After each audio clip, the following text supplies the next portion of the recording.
Bonjour à tout le monde, bienvenue dans ce webinaire consacré à l'observation des quartiers politiques de la ville en Nouvelle-Aquitaine grâce à la plateforme Hublot. Je suis Laurence Liégeois, responsable du pôle cohésion à pays et quartiers de Nouvelle-Aquitaine. Alors en deux mots, PQNA, si vous ne nous connaissez pas, c'est le centre de ressources sur le développement territorial et sur la politique de la ville. Nous sommes un GIP, État Conseil régional, qui œuvre depuis près de 25 ans maintenant à l'accompagnement des territoires dans le déploiement de différentes politiques publiques, en particulier en direction des populations les plus vulnérables, notamment dans les quartiers politiques de la ville. Alors aujourd'hui, nous sommes rassemblés autour d'une question centrale qui est celle de l'observation et de la connaissance des territoires, et en particulier des quartiers politiques de la ville, comprendre et observer pour mieux concevoir et piloter l'action.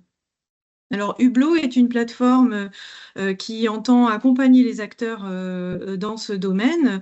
C'est une plateforme qui est conçue et animée par le cabinet Compas, avec lequel PQNA travaille depuis maintenant plusieurs années pour outiller les acteurs en matière d'observation des quartiers. Alors, grâce au soutien de nos administrateurs, donc, que sont l'État et le Conseil régional, PQNA est en mesure de mettre à disposition des acteurs néo-aquitains intéressés au sujet de la politique de la ville, cette plateforme qui rassemble l'intégralité des données disponibles aujourd'hui à l'échelle des 83 QPV que compte notre région. Alors, nous mettons cet outil à votre disposition depuis 2022 maintenant. C'était à l'occasion de l'évaluation finale des précédents contrats de ville que nous avions travaillé avec le cabinet Compas au lancement de la première version de cette plateforme, alors qui s'appelait à l'époque Auban, qui s'appelle maintenant Hublot. Vous allez le découvrir tout cela. C'est à l'occasion de la refonte de la géographie prioritaire et de l'entrée en vigueur des nouveaux contrats de ville engagement quartier 2030 que nous avons décidé de continuer en fait le partenariat avec Compas pour vous permettre d'accéder à des données actualisées aux nouveaux contours des QPV version 2024. Parallèlement, le cabinet Compas a retravaillé cette plateforme pour l'améliorer toujours un peu plus, et donc elle s'appelle désormais Hublot. Alors pour ce webinaire, je suis accompagnée justement d'Hervé Guéry. Bonjour Hervé, vous êtes gérant du cabinet Compas. Oui, bonjour. Et Samuel Fouquet. Bonjour Samuel, vous êtes chargé d'études au Compas. Bonjour à tous. Merci à tous les deux d'être aujourd'hui avec nous pour cette présentation détaillée de Hublot et de ses fonctionnalités. Alors, parmi les participants aujourd'hui, il y a beaucoup de professionnels de la politique de la ville, mais vous êtes aussi un certain nombre d'acteurs du droit commun concernés par le sujet des quartiers. Vous êtes majoritairement des agents des collectivités et de leurs groupements à différentes échelles territoriales. Mais vous êtes aussi nombreux à représenter les services de l'État à l'échelle départementale et régionale. Et puis enfin, parmi vous, il y a un certain nombre d'associations et d'opérateurs qui interviennent sur le terrain dans les quartiers et qui aussi ont besoin d'avoir une vision de ce qui se joue localement. Alors, on voit bien, vous êtes assez nombreux à vous être connectés aujourd'hui. On voit bien qu'il y a un intérêt important autour de cette question des outils d'observation. Alors, je vous remercie à tous et à toutes d'être présents avec nous.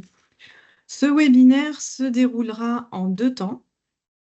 Dans une première partie, Hervé et Samuel nous proposeront une présentation de la plateforme et de ses fonctionnalités. Et puis, dans un deuxième temps, vous pourrez vous connecter à l'outil grâce à des identifiants spécifiques à ce webinaire qu'on vous donnera le moment venu.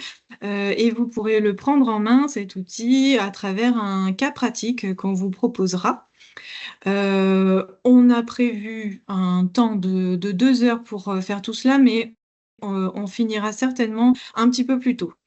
Je vous précise que vous pouvez, on vous invite même chaleureusement à poser des questions en cours de route à n'importe quel moment dans le webinaire. Donc, n'hésitez pas à utiliser le chat à cet effet, enfin la conversation, ou à lever la main si vous souhaitez intervenir de vive voix pour demander des précisions à Samuel et Hervé.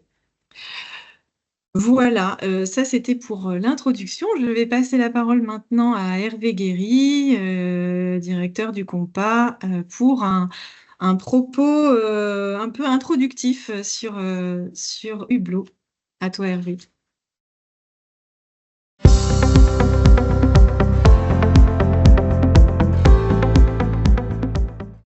Merci beaucoup, Laurence. Donc, rebonjour à toutes et tous. Alors, en effet, donc, je vais vous présenter ce travail qui a été réalisé autour des données concernant la politique de la ville. Donc, c'était une préoccupation qu'on avait déjà depuis longtemps. Tu en as parlé, on l'avait avec l'outil Auban qu'on avait développé avant.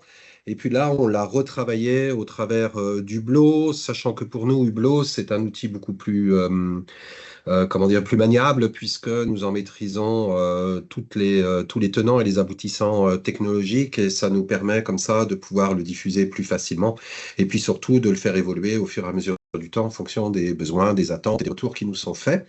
Donc c'est pour ça que n'hésitez pas, soit aujourd'hui, soit dans les semaines ou les mois qui viennent, à nous faire vos retours, vos attentes. Voilà, on sera à votre disposition. Samuel, je te laisse passer les diapos. Oui. Parce que là, pour l'instant, on est sur ton visuel. Voilà, ouais, c'est ça. Tu ne l'as pas basculé en plein écran, mais c'est pas grave. Voilà. Je vais simplement, merci, super, comme ça on voit tous bien. Donc, peut-être simplement dire, donc Hublot, c'est avant tout, alors on pourrait appeler ça un infocentre, enfin bon, peu importe. En tout cas, c'est un espace d'accueil des données disponibles, mais pas que. On a souhaité justement faire de cet outil Hublot un espace où on peut aussi stocker de la documentation, de la réflexion, de l'analyse, des commentaires. Voilà, donc on a essayé d'en faire un véritable outil qui d'ailleurs peut se décliner localement par une plateforme, plus une plateforme de type observation.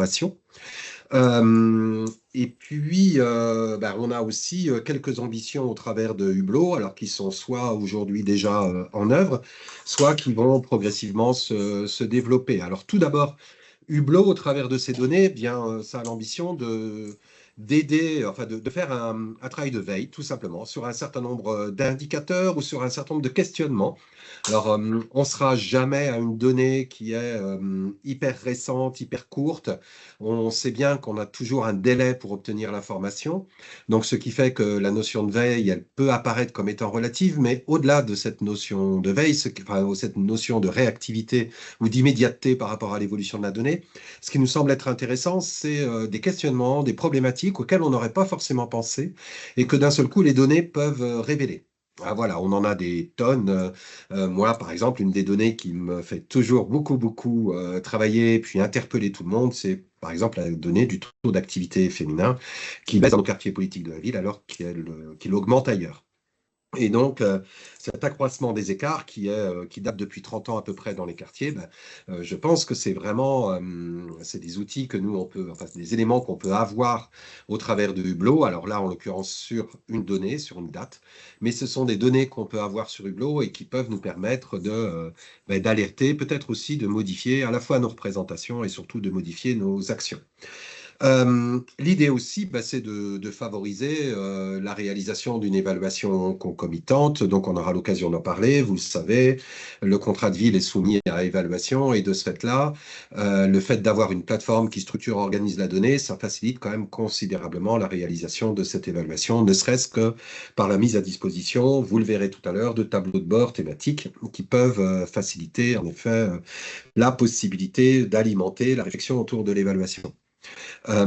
Faciliter aussi la lecture du contrat de ville, son pourquoi, ses enjeux, ses objectifs, ses réalités. Alors, je ne vous fais pas de dessin, vous savez comme moi qu'on a quand même besoin très régulièrement de réexpliquer le contrat de ville et pas que son fonctionnement, mais son pourquoi surtout. Hein, quel sens on donne à la logique contrat de ville, à quoi il répond, et puis vous savez bien la fameuse petite... Ok, Ah, merci. oui. La fameuse petite phrase qui vise à dire, eh bien, globalement, les pauvres, il y en a partout. Pourquoi on s'intéresse uniquement qu'à ceux des quartiers, puisque le découpage de la politique de la ville a été fait sur ce seul indicateur, qui est celui du niveau de revenu. Voilà, c'est aussi essayer de regarder au travers des données le pourquoi de la politique de la ville et de mettre en évidence les enjeux, hein, et les spécificités des territoires et les réalités pour les habitants des quartiers prioritaires. C'est aussi de faciliter les échanges avec les acteurs qui ne sont pas forcément des spécialistes de la politique de la ville, et puis qui voient souvent la politique de la ville soit comme une grande machine, soit quelque chose de complètement déconnecté du travail qu'ils peuvent mener, alors que justement la politique de la ville, c'est quand même bien l'articulation de toutes les politiques publiques à un niveau territorial, donc on a besoin de l'implication de toutes et tous, donc de ce fait-là, pouvoir à un moment donné rendre de manière, et enfin, mettre en évidence des réalités de manière simple, eh bien, ça peut permettre de faciliter cette appropriation et derrière, de faciliter les échanges entre vous qui êtes un peu les spécialistes de la politique de la ville et puis des partenaires ou des acteurs, d'autres ou des services qui ne le sont pas du tout.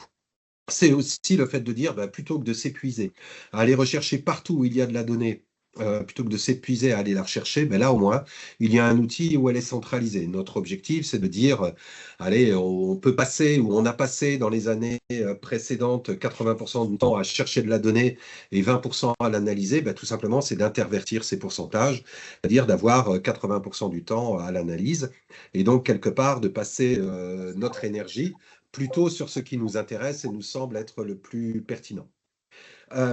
Bien sûr, c'est d'accompagner les décisions en matière de priorisation. Et là-dessus, on a la possibilité, au travers de l'outil, de pouvoir se comparer, de pouvoir voir comment se positionne un quartier par rapport à un autre, ou par rapport au territoire hors quartier prioritaire de notre interco, ou par rapport aux autres quartiers politiques de la ville de la région, ou par rapport aux autres quartiers politiques de la ville de notre contrat de ville. Enfin, on peut, de cette manière-là, jouer un peu comme on veut sur les bases de comparaison des données et donc des territoires.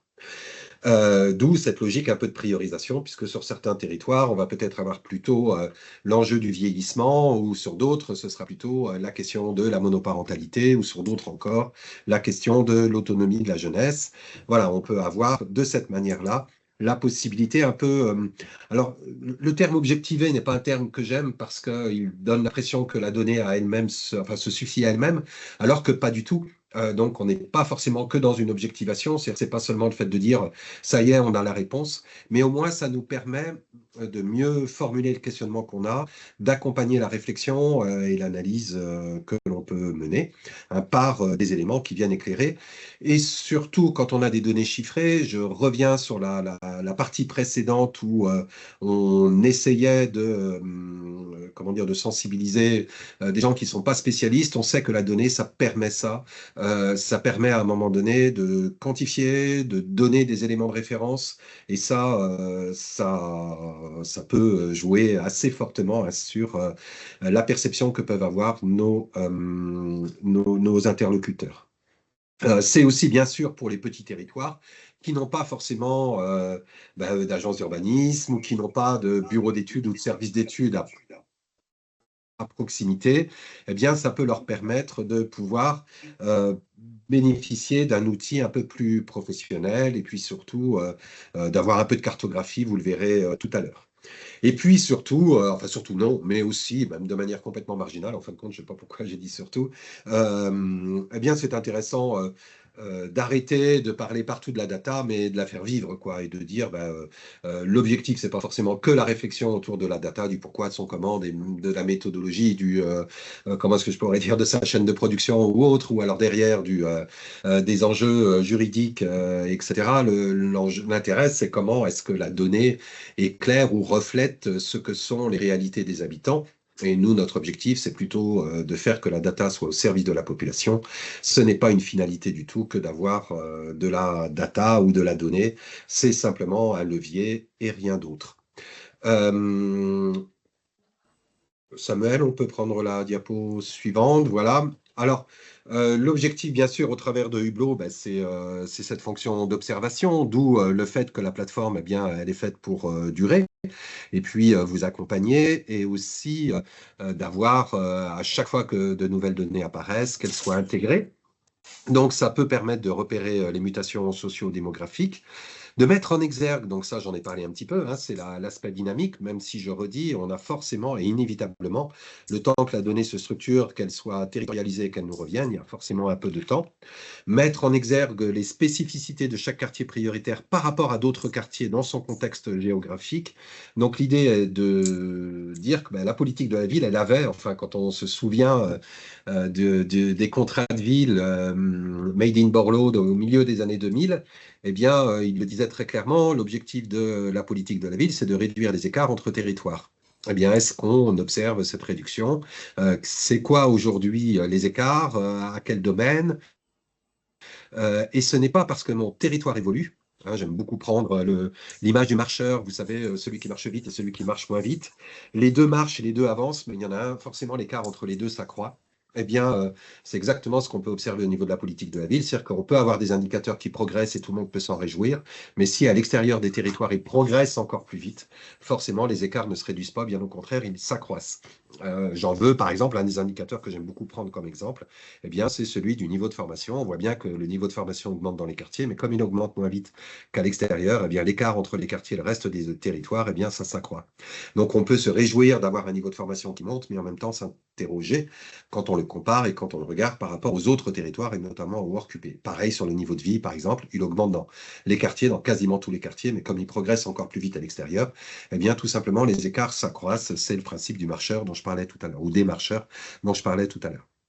Objectiver, alors je disais que c'est un terme que j'aime pas trop, mais en tout cas il est là, on le prend et moi je l'entends très souvent prononcé par les interlocuteurs que j'ai, ses ressentis sur le territoire et son évolution. Donc l'idée est de dire, c'est d'avoir un matériau structuré, construit, et dans cette notion d'objectivation, il y a au moins le fait de consolider un mode d'organisation de l'information qui soit le même à tous les niveaux géographiques et qui ainsi nous permette de pouvoir comparer nos territoires les uns avec les autres sur des indicateurs construits de la même manière, donc avec cette comparaison qui est vraiment fiabilisée. Et puis enfin, cette vision globale et comparée des besoins de la population sur les enjeux actuels, ben, c'est des questionnements, bien sûr, qui nous sont remontés continuellement dans le cadre des travaux que l'on réalise. Et c'est aussi pour ça que cette plateforme, elle ne sera pas statique, ni dans ses indicateurs, ni peut-être même dans les outils d'analyse qu'on mettra à disposition. Je pense par exemple au tableau de bord, parce qu'en fin de compte, on les fera évoluer au fur et à mesure des questionnements qui vont apparaître tout au long de la période. Alors maintenant, on est en 2025, hein, jusqu'en 2030, voire même peut-être au-delà. L'expérience nous amènera à dire que ça ira peut-être au-delà de 2030. Et donc l'idée, c'est par exemple de regarder, là on notait transition écologique, le vieillissement, l'égalité femmes-hommes, l'emploi des femmes par exemple, sur lequel on est en train de travailler assez fortement, la question de la monoparentalité dont on a beaucoup, beaucoup, beaucoup parlé après les émeutes, révoltes, je ne sais pas quel terme utiliser, de juin-juillet 2023. Voilà ce que je pouvais vous dire. Samuel, diapo suivante et la dernière, c'est ça, hein. Ouais. Donc voilà, donc là c'est un espace ressources, hein. Donc pour résumer, hein, on pourrait dire ça doit permettre de gagner du temps. Et je redis, hein, notre objectif c'est que vous passiez le plus clair de temps à analyser la donnée et non pas à la chercher.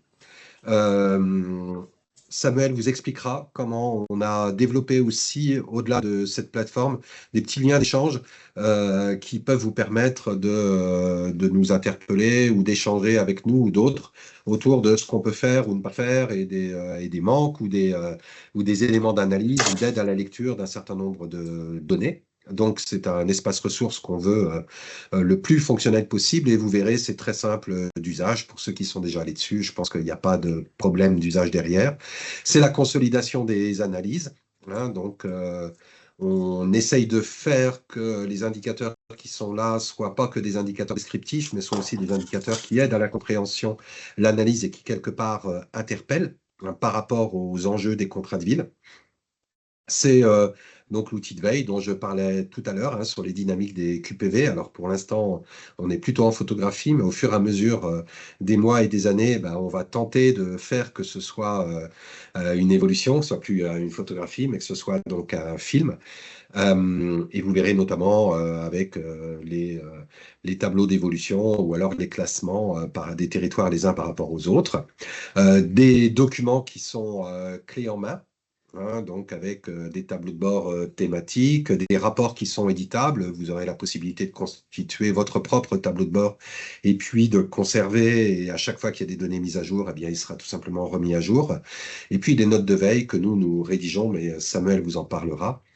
Et puis, pour tout le monde, hein, il y aura des notes de décryptage, des petites aides à la lecture, vous le verrez, lexique et méthodologie. Et puis, on essaye de produire régulièrement des petits documents de veille, hein, sur l'évolution des enjeux dans le cadre des contrats de ville, au travers du compas Zoom. Et c'est ce que je vous disais, il y en a un qui est sorti sur la monoparentalité il y a à peu près 3 semaines. Et là, il va en sortir un dans 2 semaines à peu près, autour de la place de l'emploi pour les femmes dans les quartiers politiques de la ville.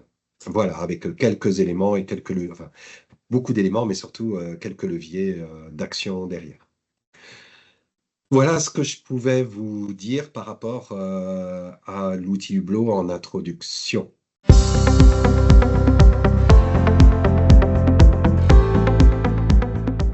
Merci Hervé.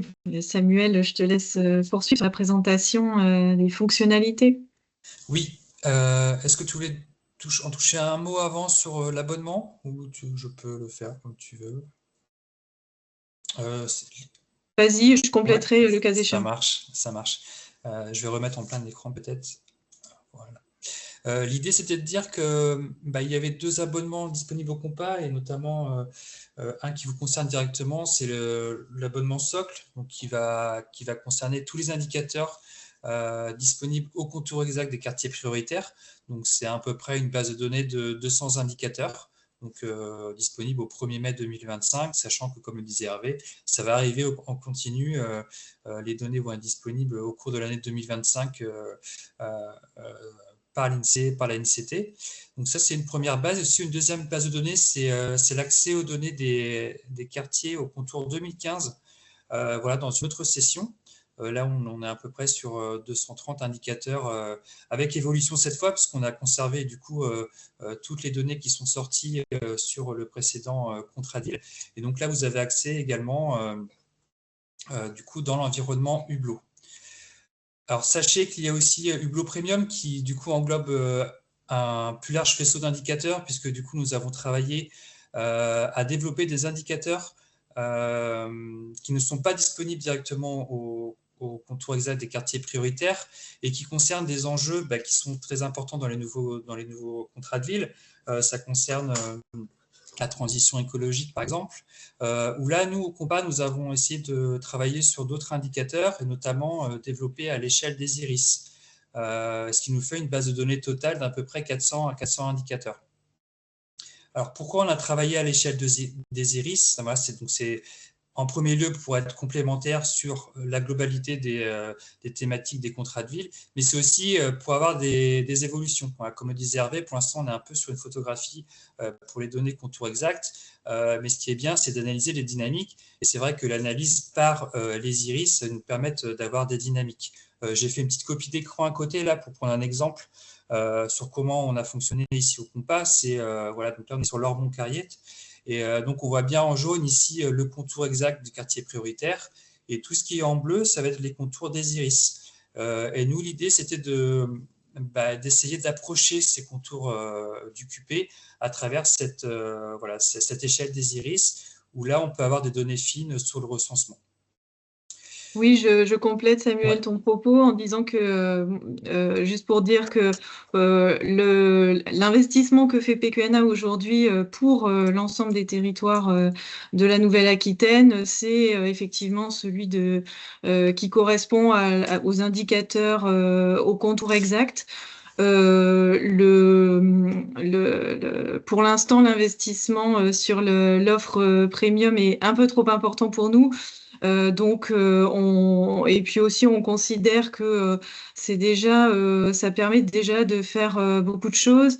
Et pour nous et nos administrateurs, l'important, c'est aussi voilà, de venir avec cet investissement financier-là, permettre à tous les territoires de la Nouvelle-Aquitaine, quels que soient leurs moyens financiers, hein. On sait que il y a des territoires qui sont plus dotés que d'autres, et bien d'avoir une forme d'équité finalement dans l'accès aux données, au contour exact aujourd'hui, et c'est ce qui est important pour nous à ce stade. Voilà. Très bien. Alors, je poursuis avant d'aller sur Hublot. Peut-être vous parler des sources de données qui sont dans Hublot. Donc, je vous disais qu'on est à peu près sur 400 indicateurs, dont la moitié au contour exact des QP 2024. Donc, on fait appel à plusieurs sources pour ces données, pour ces indicateurs. La première source la plus importante, donc c'est le recensement de la population, bien sûr, qui nous permet d'avoir des informations sur la composition des ménages. La deuxième source importante, c'est celle de philosophie, qui nous permet d'avoir des informations sur les niveaux de vie des ménages, sur le taux de pauvreté. Ensuite, on a toutes les données qui concernent les allocataires, donc de la CNAF, de la CNAM, pour avoir des informations sur les minima sociaux, sur la dépendance aux prestations. Et puis aussi des éléments sur les établissements, à partir de la base permanente des équipements, qui nous permettent de voir comment est doté le quartier prioritaire en termes de structure et de services publics. Et puis aussi, on fait appel aux données de France Travail pour les demandeurs d'emploi, pour avoir des caractéristiques sur les 2 FM, mais aussi pour avoir des évolutions, voilà, par trimestre. Donc ça va arriver tout bientôt, je vais vous en parler juste après. La base RPLS, donc sur les logements sociaux, arrivera en fin de mois, donc pour les contours 2024. Et puis aussi, pour approcher d'autres thématiques comme l'éducation, la transition écologique, la capacité d'achat des ménages en biens immobiliers, on fait appel à d'autres sources. Donc on fait appel à la DEP, à l'ADEME, à Fideli, puis aussi au ministère de l'Intérieur si on veut travailler sur les données des élections. Donc, je vous montre ici l'arborescence des indicateurs sous Hublot, qui sont regroupés parmi les 3 grands enjeux des quartiers prioritaires sur 2024-2030. Donc, d'une part, des quartiers mobilisés pour l'emploi et l'activité économique, des quartiers du lien et des émancipations, et puis enfin des quartiers en transition. Et donc, on a regroupé ces indicateurs parmi ces 3 enjeux et aussi en sous-thématiques. Et puis, on a fait une première partie aussi pour établir les profils socio-économiques des quartiers. Voilà, donc vous retrouvez ici toute l'arborescence dans Hublot. Donc, comme disait Hervé, les indicateurs sont en perpétuelle évolution dans Hublot. On en développe au compas. Il y en a d'autres qui sont aussi mis à disposition par l'INSEE. Je vais faire un bref état des lieux sur ce qui est à venir très prochainement ou en 2026 dans Hublot. Donc, on est toujours dans l'attente de diffusion de données de la part de la NCT. Je fais la comparaison par rapport aux données qu'on avait pour les quartiers prioritaires 2015. Donc, tout d'abord, les licenciés sportifs à l'échelle du QP 2024, donc ça ne sortira pas avant 2026. Sur le logement social, j'en ai parlé tout à l'heure, a priori fin mai 2025, on devrait avoir de la donnée. Pour l'évolution des 2 FM par trimestre, ce ne sera pas avant l'été 2025. Donc tout ça sera mis à jour dans Hublot au fur et à mesure de la sortie des données. Tout ce qui concerne la démographie des entreprises et le tissu économique du quartier, a priori, il n'y aura pas de date communiquée par l'INSEE. Voilà, on ne sait pas pour l'instant quand ces données sortiront, mais c'est en cours en tout cas.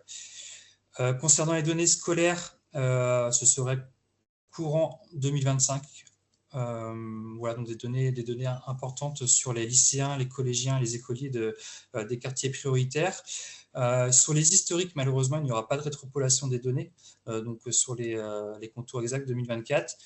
Comme je vous le disais tout à l'heure, vous pouvez retrouver des historiques pour les quartiers 2015, mais du coup, pour ceux de 2024, il n'y aura pas d'historique de prévu. Et enfin, la NCT travaille à la typologie des QPV 2024, comme elle avait été faite en 2015. Et donc, ces données seront intégrées dans Hublot dès que cette typologie sera mise à disposition. Et oui, et donc du coup, vous reprécisez que donc, pour les QP 2015-2023, la donnée sera toujours diffusée par l'INSEE et donc sera actualisée du coup dans Hublot. Pour les indicateurs... Donc ça, c'est oui. particulièrement intéressant pour les territoires qui ont des quartiers dont les contours n'ont pas évolué, hein. Puisque vous pouvez avoir du coup la vision en évolution depuis des millésimes de données plus anciens, depuis 2015. Et puis peut-être juste pour préciser aussi, parce que quand tu dis, Samuel, à venir, rien de prévu au contour exact sur les historiques, en effet, mais au fur et à mesure que les données, les millésimes de données vont avancer, bien sûr, il y a un début d'historique qui va pouvoir être construit voilà, au fil des mois et des années, hein. Tout n'est pas perdu. Tout n'est pas perdu. Avec toujours aussi, bien sûr, le respect des conseils d'INSEE concernant les historiques et puis l'évolution. On sait que sur les données recensement, notamment, on doit attendre 5 à 6 ans pour pouvoir comparer deux jeux de données. Je sais que pour les données CNAF et CNAM aussi, c'est pareil, comparer d'une année sur l'autre, a priori, voilà, il ne faut pas le faire. Donc, il faudra qu'on attende peut-être aussi un petit peu de recul pour pouvoir avoir des évolutions sur les données contour exact 2024. Mais en effet, ça viendra au fur et à mesure des parutions de l'INSEE. Et juste enfin, pour finir, sur les indicateurs qu'on développe au Compas, qui permettent du coup de renforcer certaines thématiques et enjeux des contrats de ville. On a déjà travaillé sur un indicateur de consommation énergétique en gaz et en électricité. Donc ça, ce sera une donnée qui sera bientôt disponible dans Hublot. Également des éléments sur la proximité des espaces verts. Donc là, on sera directement au contour exact. Un indicateur aussi sur la capacité d'achat des ménages au contour exact du coup 2024. Et puis on travaille aussi sur des indices de fragilité, l'indice de fragilité des femmes, des mineurs, des personnes âgées, également la fragilité numérique. Voilà, tout ça, c'est des éléments qu'on pourra retrouver très bientôt dans Hublot. Et enfin aussi, alors de notre côté, au Compas, on a déjà réalisé une typologie des iris de France. Je pense qu'elle viendra en complément de celle développée par la NCT, donc du coup pour la typologie des QPV. Et puis des éléments sur la mixité sociale, voilà, qui arriveront bientôt dans Hublot. Voilà, alors je vous propose de passer maintenant sur l'espace ressources Hublot. Je vais changer le partage. Je ne sais pas s'il y a des questions à ce stade.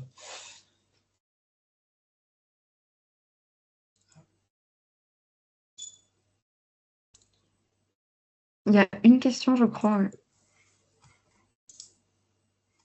Oui, il y a une personne qui demande si vous, au Compas, réalisez des enquêtes de terrain qualitatives. Peut-être une réponse brève, Samuel, parce que c'est pas tellement l'objet de la séquence d'aujourd'hui, mais rapidement. Oui, on en fait exactement. D'ailleurs, Hervé on vous en parlait en fin, justement sur notre observatoire politique de la ville qui est un peu plus large et qui aussi contient des enquêtes qualitatives sur différents sujets.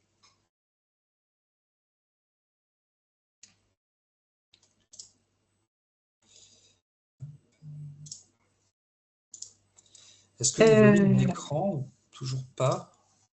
Non. Ah si, ça y est. C'est bon? Ok, oui. Bon, parfait. Alors, je vous propose qu'on se connecte tous ensemble du coup à la plateforme Hublot. Donc, je vais reprendre les accès provisoires pour la formation que je vous communiquerai tout à l'heure. Alors, pour celles et ceux d'entre vous qui auraient déjà des accès, puisque vous êtes quelques-uns à nous avoir déjà demandé les accès à Hublot, donc si vous avez déjà des accès, vous pouvez utiliser vos accès habituels, évidemment. Les accès que Samuel va vous donner là sont temporaires uniquement pour la durée de ce webinaire, hein, puisque le webinaire est enregistré. Il fera l'objet d'un replay, donc ça nous permet que vous ayez des accès, un accès qui vous est réservé en fait. Voilà.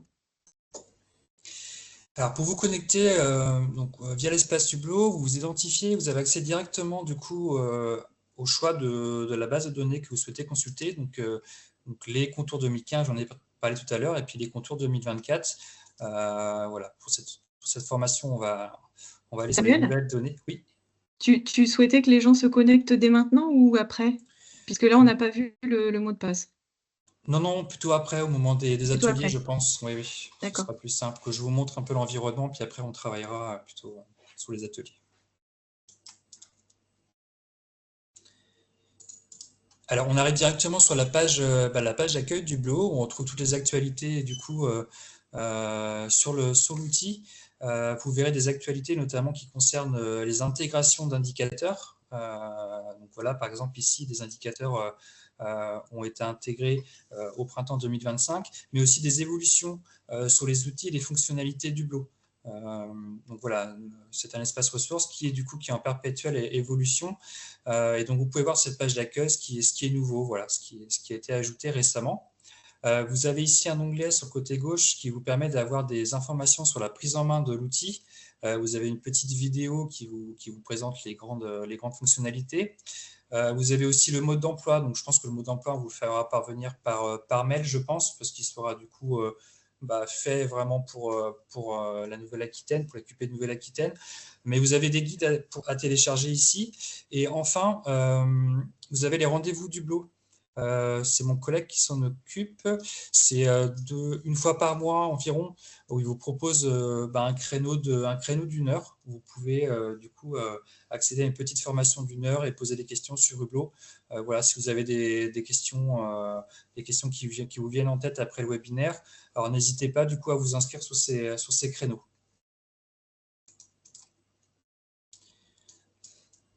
Alors je passe à la partie mon observatoire. Alors, je passe très vite sur comment approcher les quartiers prioritaires de la politique de la ville à partir des iris. Vous avez tous les éléments en méthodologie ici. N'hésitez pas à nous poser des questions. On s'expliquera plus clairement si ce n'est pas assez clair sur cette méthode. Mais l'idée, c'est d'aller directement dans le vif du sujet, donc de vous parler du coup de votre espace à vous, donc mes territoires.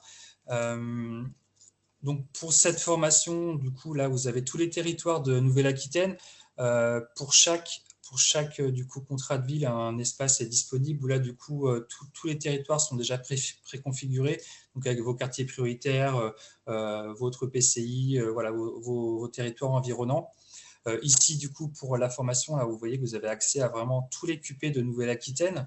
Donc, on les a regroupés en plusieurs parties. D'une part, du coup, on a l'ensemble des QPV des EPCI. On a du coup une ligne qui regroupe tous les QP d'un EPCI.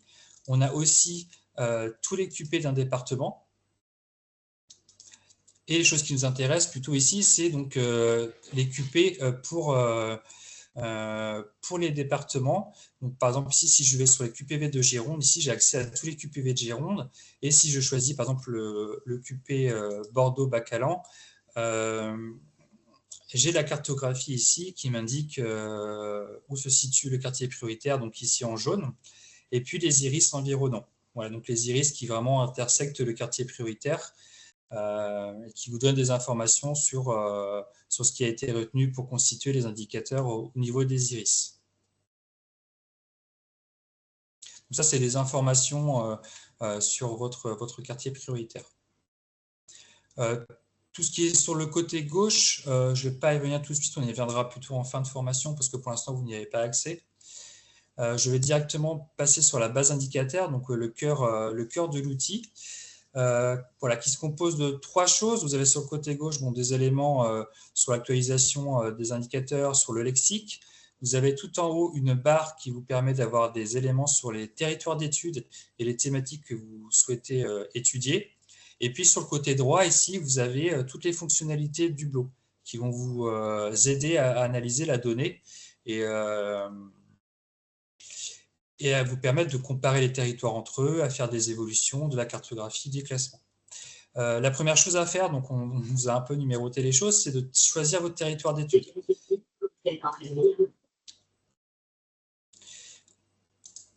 Donc je choisis ici le...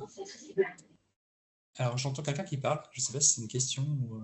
C'est bon, non, c'est bon, ouais, j'ai coupé le micro.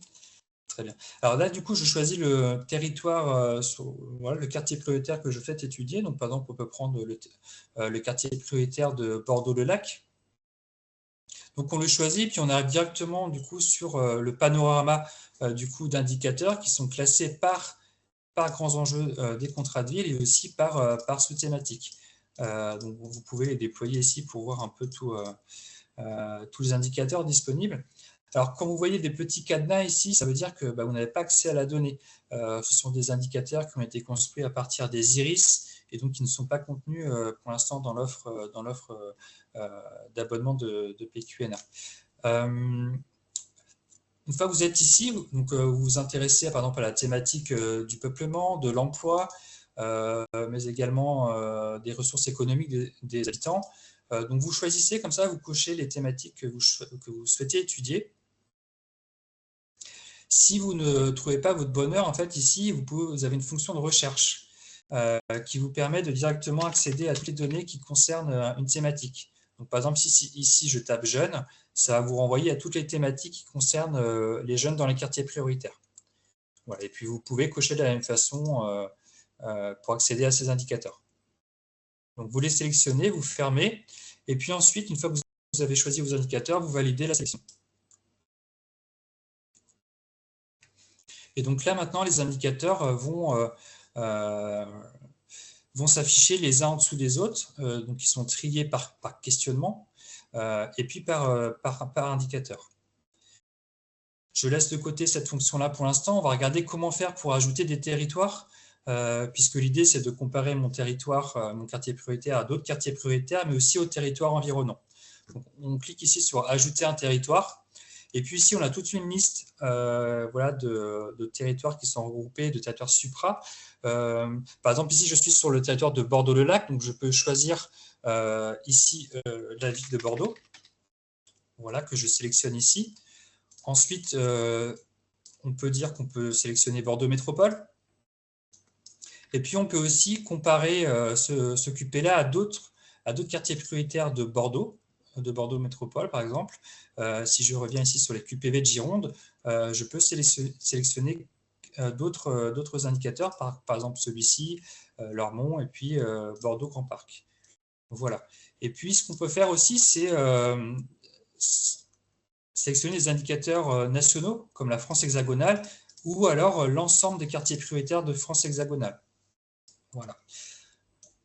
Donc, une fois que j'ai choisi mes territoires de comparaison, je valide. Alors, voilà, ce que je vous conseille, c'est quand même de les limiter, parce qu'en termes d'affichage, au bout de 10, on commence un peu à s'y perdre. Voilà ce que ça peut représenter, du coup, en sélectionnant les territoires de comparaison. Donc, vous pouvez aussi enlever des territoires ici, en sélectionnant enlever le territoire et en choisissant le territoire que vous souhaitez supprimer. Donc, je peux, par exemple, enlever un territoire, un QPV de comparaison, par exemple celui-ci. Voilà, je ferme et ça m'a réduit ma fenêtre. Donc voilà la première chose à faire quand on rentre dans l'outil Hublot, c'est sélectionner ces territoires. Alors du coup, ce qu'on a ici, c'est la donnée brute donc, qui apparaît comme une photographie, donc, qui est triée par indicateur et par questionnement. Vous avez ici, par exemple, pour les habitants des quartiers, plusieurs choses. Donc, vous avez à chaque fois les territoires choisis. Vous avez sur le côté gauche ici l'indicateur et à chaque fois l'année de référence. Donc, quand vous cliquez sur l'indicateur, ce qui est intéressant, c'est qu'on a à chaque fois une petite clé de lecture qui vous aide à mieux comprendre l'indicateur. Voilà, je pense que sur le nombre d'habitants et la population municipale, c'est assez simple à comprendre. Mais voilà, sur d'autres indicateurs un peu plus complexes, vous avez à chaque fois une clé de lecture qui vous aide à comprendre et interpréter l'indicateur. Vous avez juste en dessous à chaque fois la source. Donc ici, c'est ANCT INSEE. Et précision aussi, c'est de savoir si l'indicateur est au contour exact des quartiers prioritaires ou s'il est à l'échelle des iris. Et donc, vous avez ici les habitants par territoire. Vous avez un petit outil ici qui vous permet de séparer les milliers, voilà, pour que ce soit plus clair, notamment sur les noms d'habitants. Quand on est sur la France hexagonale, on est à 62 millions, voilà, c'est quand même plus clair pour la lecture. Ce que vous pouvez faire, donc sur le côté droit, vous avez les fonctionnalités. Vous avez par exemple la fonctionnalité de classement, qui est intéressante. Alors peut-être pas sur le nombre d'habitants, mais si on va par exemple sur l'insertion professionnelle juste en dessous, on a les taux d'activité au contour exact par âge. Ce qu'on peut faire ici, c'est l'outil classement qui vous permet du coup de classer votre quartier prioritaire parmi un ensemble d'autres quartiers prioritaires. Donc ici, par exemple, je suis sur l'ensemble des QPV de Gironde, mais je peux aussi choisir de classer mon quartier prioritaire parmi l'ensemble des QPV de Nouvelle-Aquitaine ou de France hexagonale. Donc là, ça met un peu plus de temps à charger, mais on voit que sur le taux d'activité des 15-24 ans, par exemple, Bordeaux-le-Lac se situe à la millième place, on va dire, sur l'ensemble des 1300 QPV. Voilà, donc on voit quand même que le taux d'activité est plutôt faible chez les 15-24 ans comparé à l'ensemble des QPV de France hexagonale. Mais je pense que vous allez plutôt vous comparer à ce qui se passe plus localement, et notamment les QPV de Gironde ou les QPV de Nouvelle-Aquitaine. Vous avez à chaque fois diverses options de vue si vous souhaitez afficher juste votre quartier et les premiers et les derniers, ou si vous souhaitez afficher tous les quartiers de Nouvelle-Aquitaine, par exemple. Vous avez aussi des fonctions de tri qui vous permettent voilà, de sélectionner par ordre croissant ou décroissant.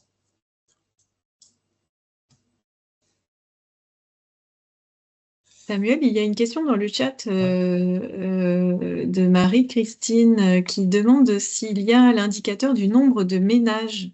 Non, alors c'est un indicateur qui n'est pas disponible directement qui n'est pas mis à disposition par l'INSEE. On a en effet le nombre de personnes par ménage, mais on n'a pas le nombre de ménages, comme on n'a pas le nombre de logements non plus dans les fichiers de l'INSEE. Donc nous, ce qu'on fait en interne, c'est qu'on arrive à l'estimer en faisant un ratio par rapport à la population, mais c'est une estimation. Voilà, ce n'est pas une donnée vraiment exacte, on va dire, qui sort des fichiers de l'INSEE. Alors, si je continue sur mes outils ici, donc là, vous voyez, je fais défiler un petit peu les éléments qui concernaient les ressources financières. Donc ici, par exemple, on a, je peux vous montrer un petit peu le niveau de vie, voilà, qui est décliné selon les déciles. On a le taux de pauvreté ici. On voit du coup de fortes différences entre les taux de pauvreté de Bordeaux-le-Lac et puis l'ensemble des populations de France hexagonale ou de Bordeaux Métropole, où du coup l'écart est assez important. Alors, ce que je voulais vous montrer maintenant, c'est les autres fonctionnalités qui concernent les évolutions et puis la cartographie. Pour cela, je vais aller choisir deux indicateurs qui sont construits du coup au niveau des iris et qui vous permettent d'avoir des évolutions. Alors du coup, c'est pour l'exemple, mais je ne vais peut-être pas aller vous montrer tout de suite ce qui est pour les QP 2015, mais pour les QP 2015, vous pourrez faire ces évolutions sur tous les indicateurs au contour exact. Donc si je suis par exemple sur la déqualification, ici on a le taux de déqualification. On peut voir l'évolution sur quelques années ici. Donc il suffit de cliquer sur évolution et ensuite de choisir les indicateurs qu'on souhaite et de cocher ici taux de déqualification. Et donc là, vous aurez la déqualification observée au cours des 10 dernières années, donc de 2009 à 2020. Et donc, alors, du coup, là, ce n'est pas très clair parce qu'on a quand même beaucoup de territoires. Ce que vous pouvez faire ici, c'est recouper ici, au lieu de mettre par territoire, vous pouvez mettre par indicateur. Comme ça, vous avez seulement les données de votre quartier prioritaire et en dessous des informations sur tous les autres territoires. L'autre élément qui vous permet d'interpréter les données et d'analyser vos données, c'est l'outil cartographie qui vous permet en un clin d'œil du coup d'avoir des informations sur les taux de déqualification au sein de votre ville.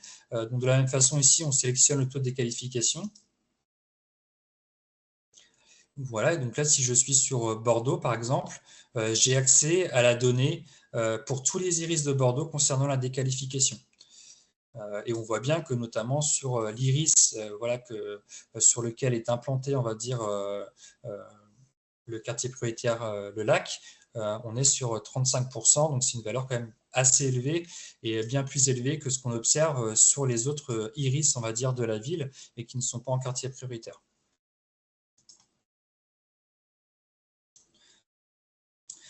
Vous avez une fonction commenter si vous souhaitez mettre par écrit un peu ce que vous voyez à l'écran. Vous pouvez mettre des commentaires.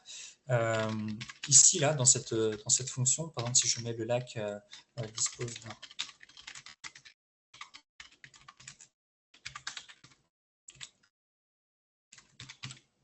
Voilà, vous mettez ce commentaire et vous faites valider. Il va apparaître, hop, en revenant dernière donnée, Voilà, il va apparaître tout en bas ici, en dessous de l'indicateur. Donc ça, c'est intéressant, ça vous permet de prendre des notes au fur et à mesure du coup de vos questionnements, de vos analyses. Et surtout, ce qui est intéressant, c'est que vous pouvez du coup faire des enregistrements de votre espace de travail, comme le disait Hervé tout à l'heure. C'est-à-dire que tous les tableaux de bord que vous avez sélectionnés ici, voilà, tous les indicateurs que vous allez sélectionner, les commentaires que vous allez pouvoir faire, vous allez ici pouvoir faire un enregistrement. Donc, vous pouvez faire ici, là, avec la fonctionnalité enregistrer sous, et vous mettez, voilà, vous allez mettre un nom, QPV le lac, vous validez, vous enregistrez. Samuel, il y a une question concernant la cartographie. Y a-t-il une possibilité d'export pour intégration dans un SIG? Alors, je vais retenir la question, peut-être revenir vers vous, mais je ne pense pas. Pour l'instant, il n'y a pas de possibilité d'export, mis à part des exports en format image, en fait. Je vais vous le montrer tout à l'heure, mais il n'y a pas de possibilité d'export au format SIG. C'est-à-dire qu'ici, la seule possibilité qu'on a pour faire de l'export, ça va être un copier au format image, ou alors d'afficher le tableau de données ici. Mais du coup, en ayant toutes les données au format Iris, vous pouvez, vous, de votre côté, intégrer ça dans un SIG.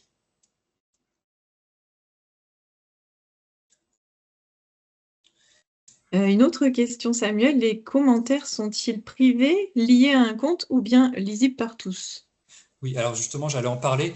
L'idée de pouvoir enregistrer son poste de travail, enfin son tableau de bord et ses commentaires, ça vous permet de chacun avoir votre propre session à l'intérieur d'un même identifiant. C'est-à-dire que l'identifiant, il va être commun à toutes les personnes qui vont l'utiliser.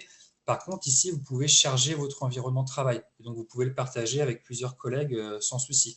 Vous avez ici la fonction document partagé, où du coup, chacun peut charger son environnement de travail, mais aussi celui des autres. Donc, en fait, c'est partagé au sein du même identifiant pour le contrat de ville. Alors, j'en profite pour dire un mot là sur les identifiants. Nous, avec UNA, on vous donne donc les identifiants pour pouvoir accéder à Hublot. Il y a différents types d'identifiants. On a des identifiants qui sont destinés au territoire. Donc, si vous êtes un acteur qui travaillait à l'échelle d'un territoire, à l'échelle d'un EPCI, eh bien, vous aurez des accès spécifiques pour votre PCI. Et puis, pour les acteurs qui travaillent à une échelle plus grande, départementale ou régionale, eh bien, nous donnons un accès plus global qui permet, enfin, les, les paramètres ne sont pas déjà ciblés sur les quartiers de l'EPCI en question. Donc, il y a deux types d'accès. Donc, c'est vraiment, on fera en sorte de vraiment vous donner les accès qui nous semblent vous correspondre le plus à votre profil, on va dire. Mais si jamais vous avez ultérieurement besoin d'autres types d'accès, il faudra nous le dire évidemment.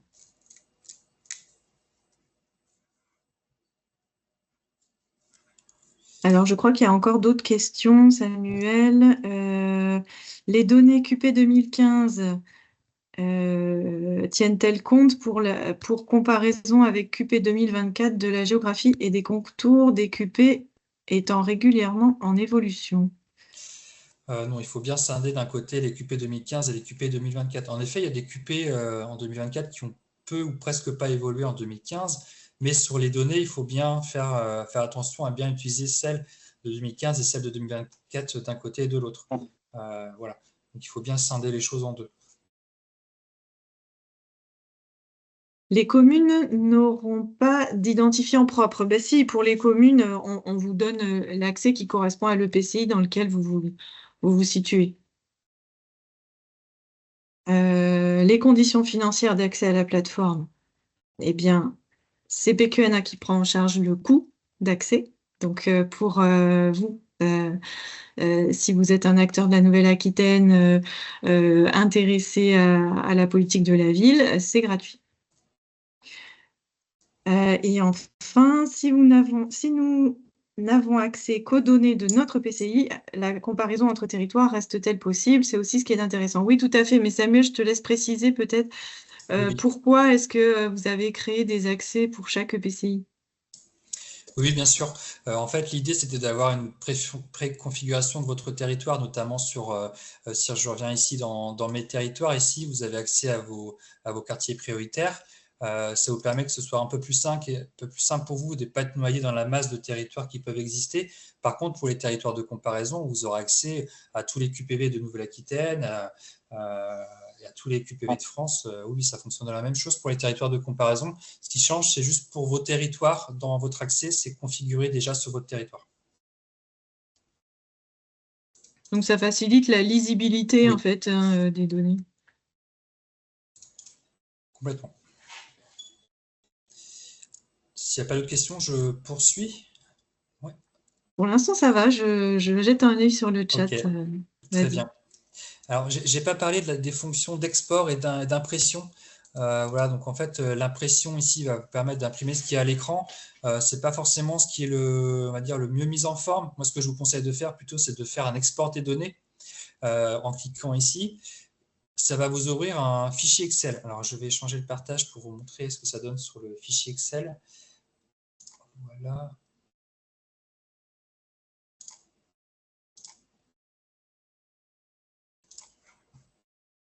Autorisé. Alors, normalement, vous avez le fichier Excel d'export à l'écran, du coup, qui va vous permettre, du coup, de pouvoir travailler ces données dans un tableur. C'est quand même plus intéressant qu'une impression par défaut. Et donc là, vous avez ici, dans un premier onglet, tous les indicateurs que vous avez sortis. Donc, c'est un récapitulatif. Et ensuite, feuille par feuille, vous avez les données. Vous avez les données, par contre, de ce qu'il y avait à l'écran. Donc, c'est-à-dire que pour un territoire, si vous avez décidé de faire un classement, vous aurez du coup la fonctionnalité classement. Alors, je regarde, mais je crois que j'ai... Ah oui, par exemple, pour taux de pauvreté ici, qui n'était pas en format classement. Samuel, Oui. on ne voit pas ton partage d'écran. Ah mince. Ou qu'est-ce que vous voyez à l'écran? Rien. Rien. Nous. Alors, est-ce que ça fonctionne? Ah oui, là C'est mieux voilà. là? Ok. Oui. Moi, je recommence. Alors, du coup, je disais que sur le premier onglet, on avait du coup accès à toutes les informations sur les indicateurs du coup qu'on a sortis dans le tableau de bord.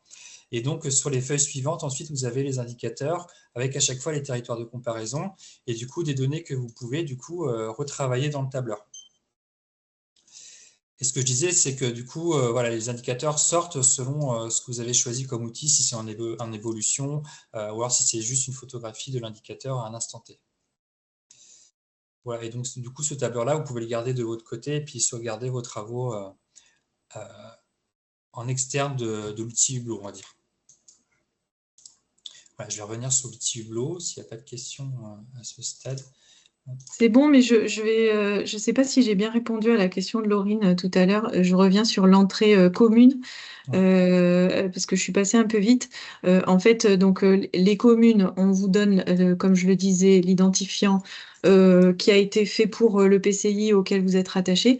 Mais bien sûr, comme vous l'aurez compris, hein, c'est une entrée où on peut observer quartier par quartier. Donc, un acteur d'une commune peut très bien choisir uniquement les QPV de sa commune et afficher uniquement les QPV de sa commune, éventuellement les comparer avec l'ensemble des QP de l'EPCI ou rester à l'échelle communale. Enfin, tout cela est très libre en fait. Hein. Bien sûr. J'en ai fini avec les fonctionnalités, voilà, les principales fonctionnalités. Après, je pense que ce sera au travers de votre mise en pratique. Peut-être ce sera quand même plus simple pour vous de voir comment fonctionnent ces fonctionnalités, puis il y aura peut-être des questions par la suite. Dans cet outil, dans cet environnement base indicateur, vous avez sur le côté gauche l'onglet actualisation qui va concerner tous les indicateurs présents dans Hublot, et vous pouvez voir du coup quand ça a été mis à jour dans Hublot, et puis aussi la source de données et la dernière année disponible. Voilà, donc ça, on l'a fait pour la géographie 2024 et puis pour la géographie 2025. Et enfin, vous avez un lexique qui vous accompagne dans votre analyse pour mieux comprendre certains indicateurs. Voilà, mais ça reprend aussi un peu ce qu'il y a pour chaque indicateur. Comme je vous disais, quand on clique dessus, on a cette information du coup en clé lecture qui apparaît en bas. Donc c'est un peu complémentaire. Et enfin, vous avez un dernier onglet. Donc là, c'est plus pour vous accompagner, on va dire, avec des documents qui portent sur des thématiques de la politique de la ville, mais qui sont un peu plus sur du chiffrage national, avec notamment le compas Zoom, voilà, qui sortent régulièrement au compas, à peu près tous les mois, sur les thématiques comme la monoparentalité, comme la place de l'emploi dans les QPV, donc qui va apparaître dans 15 jours. Voilà, c'est des éléments qui vont permettre un peu de poursuivre votre analyse. Et aussi, on parlait du centre d'observation de la société, qui est un site internet satellite du compas, qui vous permet d'avoir des articles d'actualité sur les différents enjeux de la politique de la ville. Voilà, donc ça, c'est un peu complémentaire du coup à la base indicateur. Alors, j'en ai fini sur le tour de l'espace ressources. Est-ce que vous avez des questions Est-ce qu'on a répondu correctement, suffisamment à toutes les questions que vous aviez posées dans le chat? Je vois rien qui s'affiche, donc je pense que normalement ça devrait aller pour tout le monde à ce stade, Samuel. Très bien. Alors peut-être juste avant de passer aux ateliers, vous montrer ce que ça donne pour les quartiers prioritaires 2015, si ça vous intéresse, si votre quartier a peu évolué entre 2015 et 2024.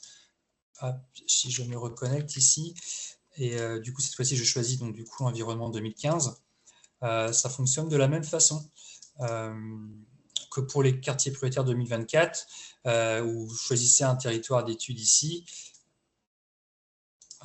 Si je prends le lac, voilà. Et donc là, par contre, vous avez ici accès à l'environnement qui était celui d'Auban à l'époque, et donc qui concernait les piliers, des contrats de ville, donc qui étaient au nombre de 3 aussi. Donc du coup, les indicateurs sont triés différemment, mais on est sur la même logique.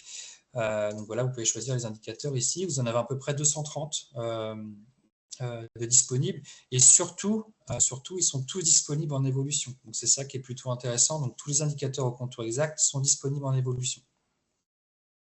Donc ça, c'est plutôt intéressant. Si votre quartier a évolué ou vraiment très peu évolué, vous pouvez vous connecter sur la session QP 2015.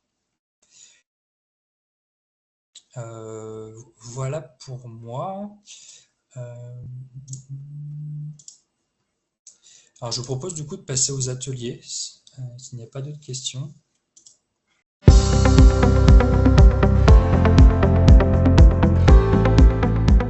Je vais vous présenter du coup l'atelier. L'idée, c'était de voir sur une thématique, donc l'emploi ici, comment construire son analyse pas à pas. L'idée, c'est de vous laisser peut-être une dizaine de minutes, déjà vous connecter, puis naviguer dans les différents onglets d'Hublot et essayer de voir peut-être sur la thématique de l'emploi comment Hublot pourrait répondre à certaines questions que vous vous posez sur l'emploi, notamment quel est le taux d'emploi dans mon QPV, quelles sont les évolutions du taux d'emploi dans le QPV. Donc ça, c'est des questions pêle-mêle que j'ai posées sur cette thématique. Et l'idée, c'est de voir étape par étape comment on peut du coup acheminer à une analyse. Et donc cela, vous pouvez le faire sur votre territoire d'études, donc sur le QPV que vous souhaitez analyser, celui de votre contrat de ville. Ça, c'est vous qui choisissez. Et puis ensuite, une fois qu'on a choisi son territoire d'études et qu'on a quelques questionnements en tête, c'est aussi de voir comment on peut constituer son analyse à partir des outils que je vous ai montrés, donc les outils qui vous permettent d'avoir des évolutions, de la cartographie et puis aussi des classements, donc pouvoir se positionner par rapport à d'autres territoires. Donc essayer de voir quels sont les indicateurs les plus pertinents dans un premier temps, et puis ensuite les outils à disposition qui vous permettent d'interpréter la donnée. Et puis exporter mes travaux et rédiger l'analyse. Donc moi, de mon côté, j'ai déjà fait ce travail-là sur le quartier de Val-de-Laurence à Limoges, et je vous propose de le faire sur votre quartier prioritaire. Voilà, je vous laisse une dizaine de minutes, je pense. Alors du coup, je peux revenir sur l'analyse que j'ai pu faire, moi, par exemple, pendant cette coupure sur le quartier Val-de-Laurence à Limoges. Et du coup, toutes les questions que je me suis posées ici en amont. Voilà, donc on voit à l'écran pour ce QPV-là, ce que j'ai fait, c'est que j'ai retenu certains indicateurs qui me paraissaient pertinents. Et j'ai regardé les outils qui me permettaient de mieux interpréter ces indicateurs. Donc là, j'ai fait un peu pêle-mêle ce que j'ai trouvé du coup en copie d'écran. J'ai retenu le taux d'activité. Donc j'ai vraiment choisi donc le QPV de Limoges Val-de-Laurence Sud. Donc je l'ai évidemment comparé à l'ensemble des QP de Limoges Métropole, pardon, à Limoges Métropole, et puis aussi à l'ensemble des QPV de France hexagonale et de la France hexagonale. Donc j'ai vraiment fait un panorama comme ça de territoire de comparaison qui me permettait de situer un peu mon QPV. Donc sur le taux d'activité, voilà, j'ai fait un taux d'activité par âge, donc une photographie assez simple. J'ai regardé la part des emplois en temps partiel parmi les salariés. J'ai regardé aussi voir comment ça a évolué sur le long terme, donc depuis 2009. J'ai aussi pris le taux de chômage, donc là où on est au centre du recensement sur le taux de chômage, donc ça va être une donnée qui est issue du RP 2020. Et donc là, j'ai essayé de voir un peu comment s'en sortait mon quartier prioritaire par rapport aux autres quartiers prioritaires de Limoges Métropole. Et on voit qu'avec avec Val-de-Laurence Nord, Val-de-Laurence Sud fait partie des quartiers avec le taux de chômage le plus élevé. Donc ça, c'est une information à prendre en compte. Et on voit par exemple qu'il est 2 fois plus élevé que dans le quartier des Coutures, par exemple. Et enfin, j'ai regardé sur la cartographie comment se situait mon quartier prioritaire vis-à-vis des autres quartiers de Limoges par le biais du taux de déqualification. Et comme je vous montrais tout à l'heure sur le lac, on voit bien que la déqualification est beaucoup plus élevée sur les iris du quartier prioritaire. Voilà, donc c'est des exemples pour constituer mon analyse. Et donc ici, je fais un peu un bilan de ce que j'ai travaillé. J'ai sélectionné quelques indicateurs, donc le taux d'emploi par sexe, le taux d'activité par sexe. J'ai regardé aussi la précarité de l'emploi dans le quartier prioritaire, les moyens de transport pour aller travailler et enfin le niveau de formation.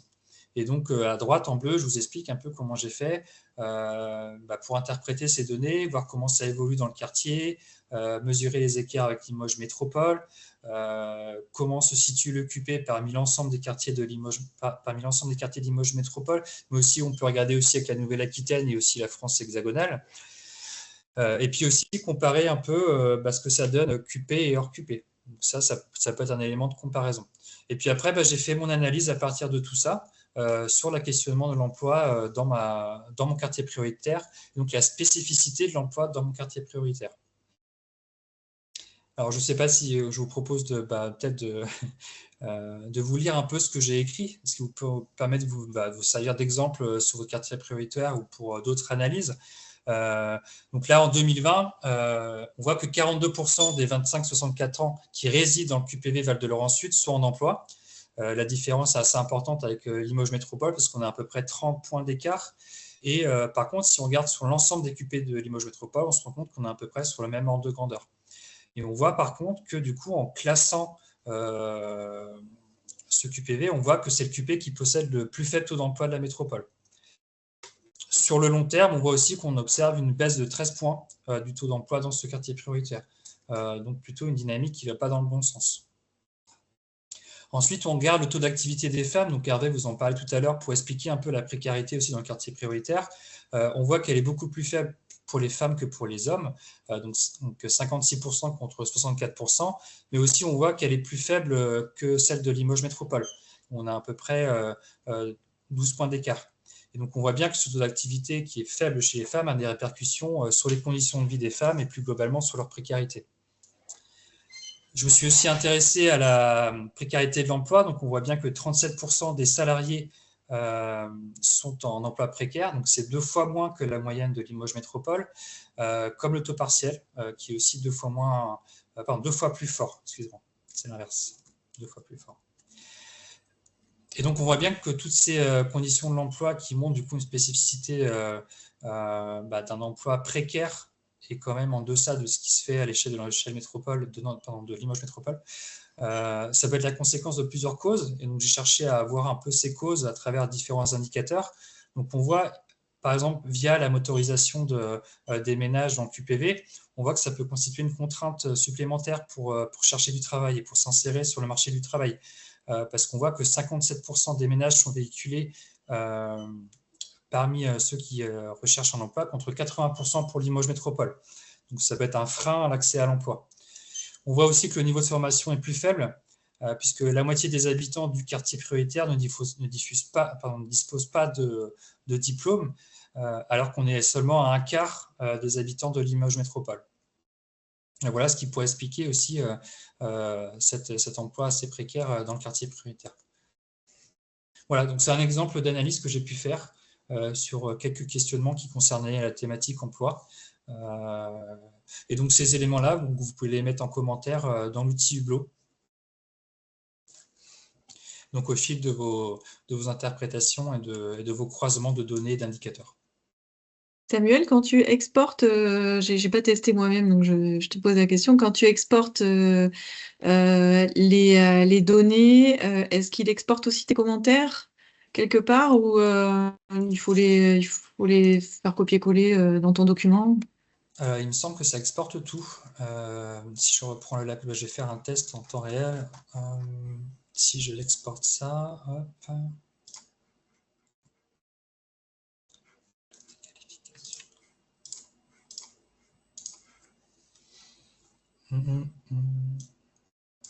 Non, j'ai dit une bêtise. Non, en effet, ça exporte pas les commentaires. Donc en effet, il faut plutôt les exporter à la main. Mais c'est peut-être quelque chose qu'on pourrait faire évoluer dans Hublot. Je vais en parler à mes collègues, pour que ça puisse aussi être exporté en même temps que les données. Bon, pourquoi pas, oui. Bon.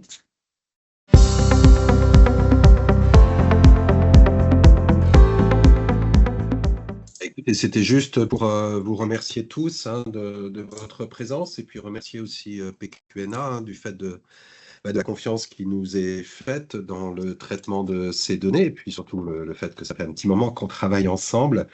Voilà, et parallèlement, pour dire que si certaines collectivités sont intéressées pour aller un petit peu plus loin, on travaille, et vous l'avez vu dans le cadre de Hublot, sur des outils complémentaires ou qui s'intègrent directement dans Hublot, soit par alors un travail sur la donnée dont a parlé un peu, dont on parlait à la fois Laurence et à la fois Samuel, donc sur la donnée irisée et puis traitée et suivie dans le temps. Et puis enfin, sur des diagnostics ou des lettres d'observatoire, et surtout un sujet, d'ailleurs, on a la chance de travailler par exemple avec Limoges Métropole sur cette question-là, un sujet qui concerne l'analyse du droit commun, qui nous semble être vraiment le cœur de l'enjeu en matière de connaissances et puis d'opérationnalité aussi directe dans le cadre de la politique de la ville. C'est comment est-ce que les habitants des quartiers, au regard de ce que font les habitants des autres territoires, bénéficient des politiques publiques qui sont mises en œuvre ou ne bénéficient pas. Voilà. Et tout ça, dans Hublot, ça s'intègre parfaitement puisqu'on a prévu des espaces et puis la possibilité d'y intégrer ces données. Donc voilà, c'était simplement pour dire que ce que vous avez devant vous s'intègre parfaitement dans une réflexion qui peut être plus large ou une analyse qui peut être beaucoup plus large et qui peut aussi contribuer à l'évaluation globale d'un contrat de ville et une évaluation concomitante, c'est-à-dire une évaluation qui accompagne l'action. Dans tous les cas, c'est vraiment un bel exercice que celui qu'on pratique avec PQNA depuis des années. Et voilà, le compas fera tout pour que cet outil évolue, que les données soient toujours plus nombreuses et que vous puissiez gagner beaucoup de temps et surtout communiquer et utiliser pour améliorer la vie des habitants, puisque je crois que c'est ce qui nous motive tous. Voilà. Laurence, je te laisse finir. Merci beaucoup Hervé. Alors je voulais vous remercier à tous les deux, Hervé Guéry, Samuel Fouquet du cabinet Compas, d'avoir été avec nous pour ce webinaire qui, je l'espère, pourra vous permettre de vous lancer sur l'utilisation de la plateforme, même si en effet je rejoins les propos de Marie-Pierre. Ça nécessite un petit peu de temps de prise en main, mais sincèrement, pour avoir fait l'exercice toute seule sans formation, c'est accessible à tous, vraiment. Et on est là pour vous accompagner, aussi bien le Compas que PQNA, dans vos premiers pas. Voilà pour ce webinaire. Alors pour ce qui est donc des accès, laissez-nous quelques jours pour vous les envoyer parce que vous êtes assez nombreux à être inscrits sur ce webinaire et il faut qu'on vous envoie chacun les bons accès. Donc c'est des mails personnalisés, ça va nous prendre un petit peu de temps. Donc soyez indulgents sur les délais. Si d'ici 10 jours vous n'avez rien reçu, n'hésitez pas à nous faire signe. Et puis, avant de nous quitter, on voulait vous transmettre quelques informations importantes. La première concerne une démarche qui s'appelle Data et Quartier. Et là, je passe la parole à Charlie Delorme, qui est ma collègue chargée de mission politique de la ville à PQNA. Oui, bonjour à tous. Merci Laurence. En effet, je voulais vous parler de Data et Quartier. C'est un moyen d'illustrer ce qu'en fait on peut faire grâce à ce recueil de données à l'échelle des quartiers pour mettre en forme en fait cette collecte de données fines et précises et pour passer en gros des données brutes à une analyse des données, notamment sur des thématiques spécifiques pour in fine contribuer à une évaluation par exemple. Et donc, du coup, Data et Quartier, qu'est-ce que c'est? C'est une expérimentation qui a été lancée en 2019 par un autre centre de ressources politiques de la ville, Réseau Ville, qui est le centre de ressources politiques de la ville du Pays de la Loire et de la Bretagne. Et cette expérimentation, elle vise en fait à fournir un protocole et une méthodologie d'analyse et de gestion des données à l'échelle QPV, en faisant le focus sur un sujet, une thématique particulière. Eux, ils l'ont fait sur la santé, sur l'emploi et sur les mobilités. Et leur objectif, c'est de partager cette méthode et ce protocole à travers cette expérimentation aux acteurs intéressés pour qu'ils puissent s'en saisir et l'utiliser à leur échelle. Cette méthodologie, elle passe par plusieurs étapes. Je vais vous envoyer tout de suite le lien, mais en gros, une sensibilisation aux partenaires vis-à-vis des enjeux de la gestion de la donnée. Ensuite, cadrer les besoins, définir l'objet d'étude, les objectifs de l'acteur, valider le cas d'usage retenu, la thématique, et puis mettre en forme la solution et mettre en production l'analyse. Et Réseauville propose aux partenaires locaux des formations gratuites, donc aux partenaires qui travaillent au service des quartiers politiques de la ville et qui seraient intéressés à être formés à cette méthodologie data et quartier, s'ils ont un projet à mener là-dessus et que voilà qu'on puisse discuter éventuellement PQNA et un des partenaires locaux intéressés pour monter un tel projet. Ensuite, eux, ils proposent des formations aux acteurs intéressés. Je vous envoie le lien tout de suite de la démarche, voilà, si vous voulez regarder. Et puis, n'hésitez pas à revenir vers nous si jamais ça vous intéresse. Parce que nous, on est en lien avec eux par ailleurs là-dessus. Oui, je précise que c'est une démarche qui a été largement soutenue par la NCT et mise en lumière en ce moment par la ministre de la politique de la ville. C'est quelque chose qui donne des résultats très intéressants. C'est pour ça qu'on souhaitait vous en parler. Merci beaucoup, Charlie. Pour finir, quelques annonces. On a mis en ligne récemment à PQNA des choses qui peuvent vous intéresser. D'abord, un panorama des acteurs régionaux de la création d'entreprises, enfin de l'accompagnement à la création d'entreprises en QPV.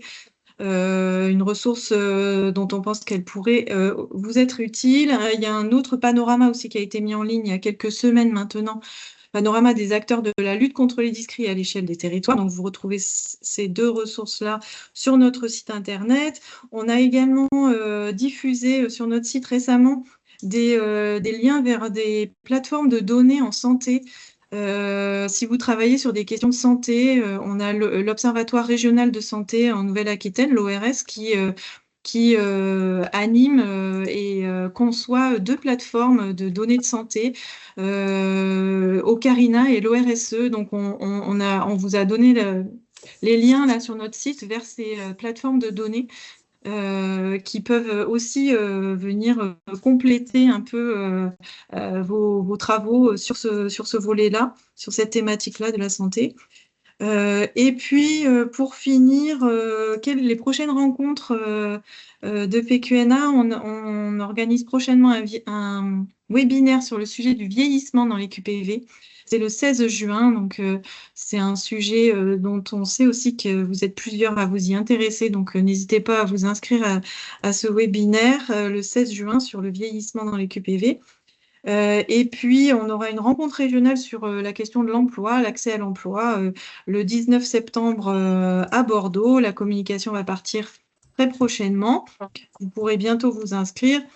Et un dernier événement que je mentionne également, qui est un événement qu'on organise tous les ans, qui s'appelle le Forum des développeurs et qui a lieu bientôt les 12 et 13 juin à Mont-de-Marsan dans les Landes. Ce forum des développeurs, c'est un objet un peu particulier pour nous, puisque c'est un espace où on croise les regards entre professionnels du développement territorial au sens large. Et donc, il y a des acteurs de la politique de la ville, mais il y a aussi des acteurs d'autres domaines du développement territorial. Et donc, c'est un espace intéressant si vous avez envie de croiser les regards sur votre pratique. C'est une date à noter dans votre agenda. Et cette année, l'édition sera consacrée à la question du dialogue territorial et donc de la coopération interacteurs à l'échelle d'un territoire. Voilà. Voilà pour les informations. Charlie, est-ce que j'ai oublié quelque chose? Je voulais juste compléter sur ce même événement du Forum des développeurs. Il y aura notamment des ateliers l'après-midi et dans ce qui pourrait potentiellement vous intéresser un peu plus, il y a la question de l'implication des publics, des populations et notamment la mobilisation ou remobilisation des publics jeunes éloignés et de comment on peut les faire participer aux projets de territoire via des associations locales pour mettre en dialogue territoire et public éloigné et jeunesse aussi. Super. Merci beaucoup, Charlie. Merci, Hervé et Samuel. Et merci à toutes et tous d'avoir été avec nous cet après-midi. On vous donne rendez-vous à bientôt. Et voilà, merci beaucoup à tous et à très bientôt. Au revoir. Merci. Au revoir. Au revoir.